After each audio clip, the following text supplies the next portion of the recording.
వెంకటరెడ్డి గారు right right ఒకసారి మన పాపిరెడ్డి గారి అభిప్రాయం తెలుసుకుందాం. పాపిరెడ్డి గారు నమస్తే.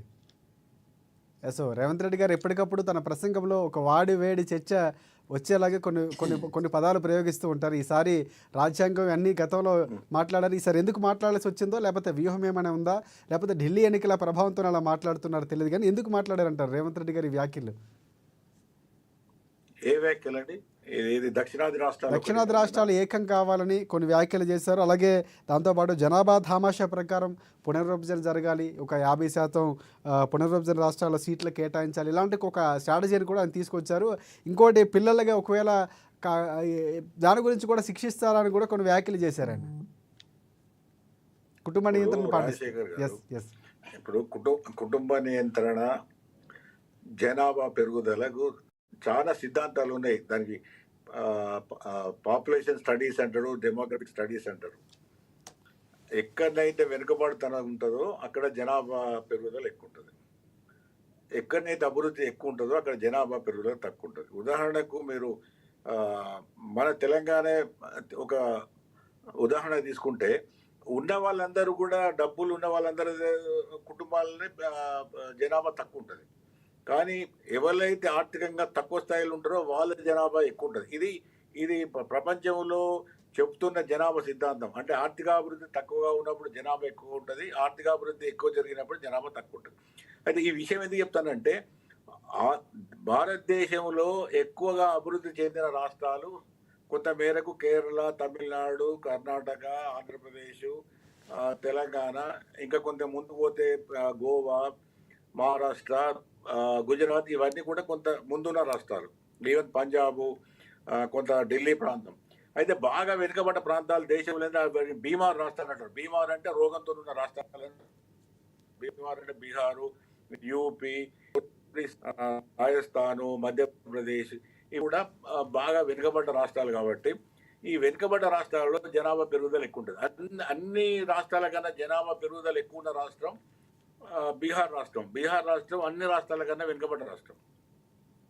కాబట్టి ఇదేమో వాస్తవం. సరే, రాజకీయాలు రకరకాలుగా చెప్తారు. ఆ పార్టీ ఒకటి చెప్తారు, ఈ పార్టీ ఒకటి చెప్తుంది, అన్ని చెప్తాయి. అయితే ఇక్కడ జరుగుతున్నది ఏంటంటే, అంటే రేవంత్ రెడ్డి గారు కూడా మీరన్ని పాయింట్లు జనాభా ధామాషాతో పునర్విభజన చేస్తే బీమారు రాష్ట్రాలతోనే కేంద్రంలో సర్కారు ఏర్పాటు చేయొచ్చు అన్నటువంటి ఒక స్ట్రాటజీ, ఒక అంశాన్ని లేవనెత్తారు.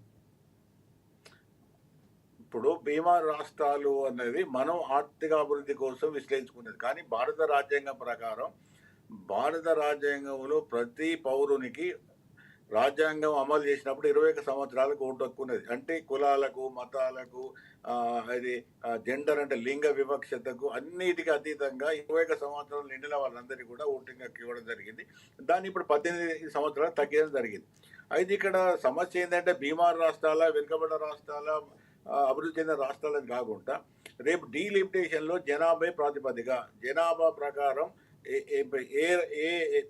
ఎంపీ సీట్లని కూడా మళ్ళీ పునర్విభజన జరుగుతుంది. వాళ్ళ ఉదాహరణకు అనుకుందాం, ఉత్తరప్రదేశ్లో 80 సీట్లు ఉన్నాయి, ఇప్పుడు బీహార్లో 40 ఉన్నాయి. ఒకవేళ రేపు డీలిమిటేషన్లో ఉత్తరప్రదేశ్లో 90 కావచ్చు, బీహార్లో 45 కావచ్చు, లేకపోతే మధ్యప్రదేశ్లో పెరగవచ్చు. అంటే పెరిగి ఈ దామాష ప్రకారం సదరన్ అంటే దక్షిణ రాష్ట్రాలు తగ్గవచ్చు, ఈ ప్రమాదం ఉన్నది. అయితే ఒకటేంటంటే, ఇది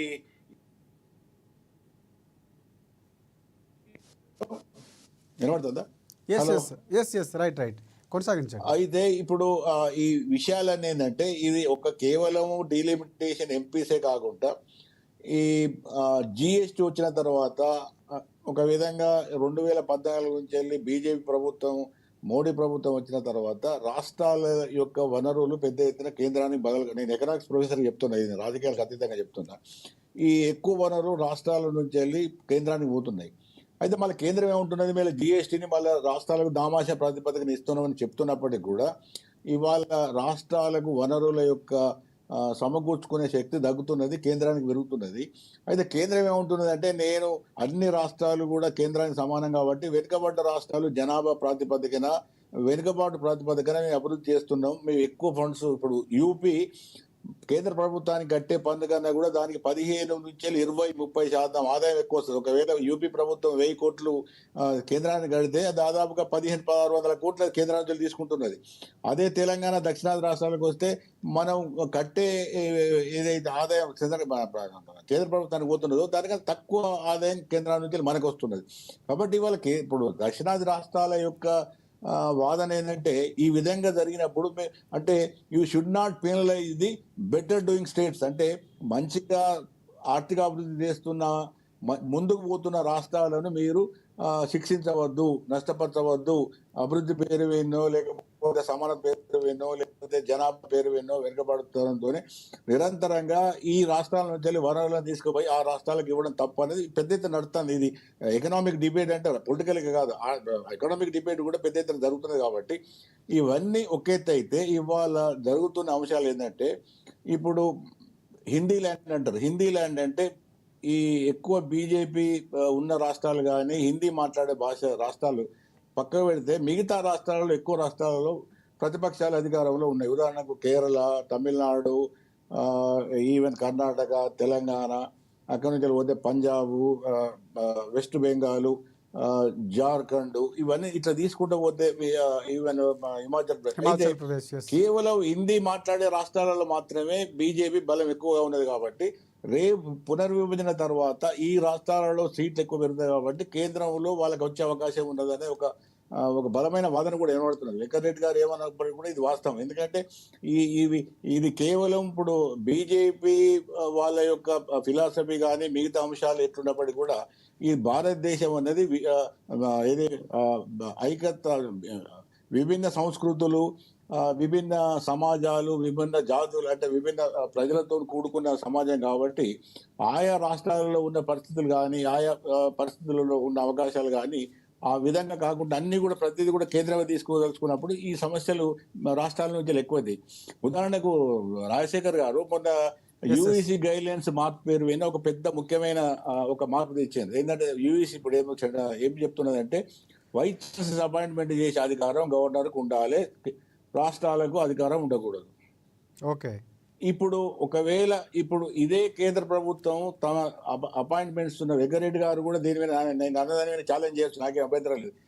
గత 10 సంవత్సరాలలో కేంద్ర ప్రభుత్వం సెంట్రల్ యూనివర్సిటీస్ కానీ సెంట్రల్ యూనివర్సిటీలో ఒక పద్ధతి ప్రకారం వాళ్ళ వర్గం, వాళ్ళ ఐడియాలజీ, వాళ్ళకి ఎవరైతే సంబంధం ఉన్నో వాళ్ళనే పెడుతున్నారు. ఇంకా మిగతా వాళ్ళు ఎవరికి కూడా స్కోప్ ఇవ్వడం లేదు. ఇంకా వేరే వాళ్ళు కూడా పోటీ ఉంటే వాళ్ళ మధ్యనే పోటీ ఉంటుంది. ఇంకా వాళ్ళ ఐడియాలజీ వాళ్ళు ఉన్న వాళ్ళ మధ్యనే ఉంటుంది కాబట్టి బయట వాళ్ళకి వస్తుంది.